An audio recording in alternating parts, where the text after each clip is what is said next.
Établir les pièces du mémoire technique en vue de répondre à la consultation. Donc ça fait partie des pièces que vous pouvez préparer pour la remise de l'offre. Il n'est pas systématique, le mémoire technique, mais en fait, très très souvent, je dirais 8 affaires sur 10, vous allez faire un mémoire technique en marché public ou en marché privé. Ça se fait de la même manière, ça se prépare de la même manière. Donc, comment ça se présente ? Eh bien, le mémoire technique, dans un marché public, mais dans un marché privé, c'est la même chose. C'est une pièce importante, souvent exigée par le pouvoir adjudicateur, c'est-à-dire le maître d'ouvrage, aux candidats, c'est-à-dire aux entreprises, à un marché public ou privé, à l'appui de leur offre technique, pour juger la valeur technique de l'offre.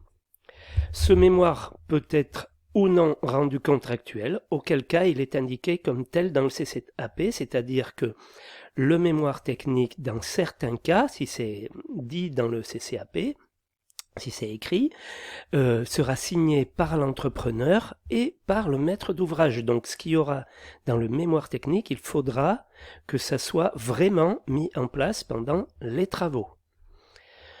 Encore faut-il que l'entreprise candidate sache traduire son savoir-faire et comment rédiger le mémoire technique qu'elle fournit souvent en PDF lors de réponses dématérialisées. L'utilisation d'exemples de mémoire technique ou de modèles mène inévitablement à l'échec. Ne pas faire l'erreur classique de partir d'un mémoire type, mais répondre aux besoins du client, très important. Une des principales difficultés est de définir le contenu du document lorsque le règlement de consultation ne fournit pas de trame détaillée. De nombreuses entreprises souffrent d'un manque de méthode pour la rédaction de ce document essentiel pour soumissionner.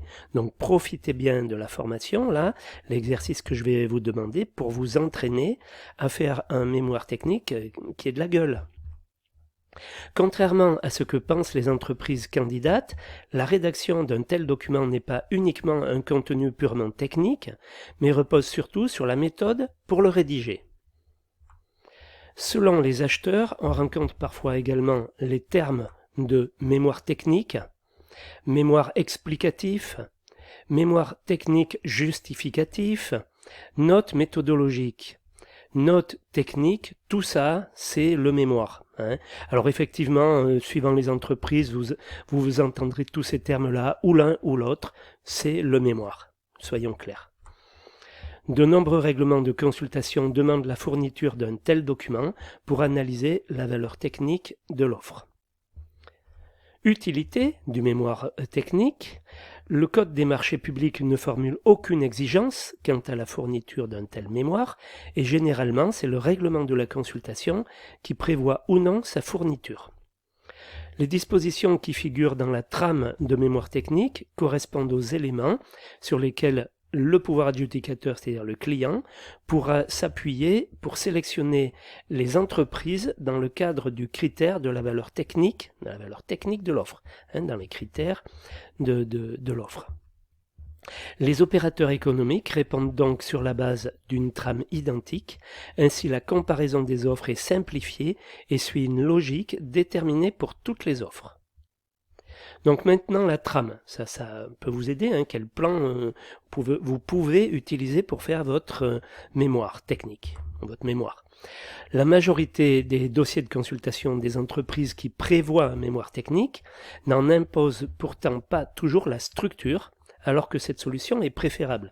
Mais c'est vrai que maintenant, vous verrez, il arrive que le maître d'ouvrage le maître d'œuvre prévoit la structure du mémoire. Souvent, le mémoire comportera des informations telles que les suivantes, sachant que certaines ne relèvent parfois que de dispositions purement commerciales et non techniques, comme le nom du document le laisse supposer.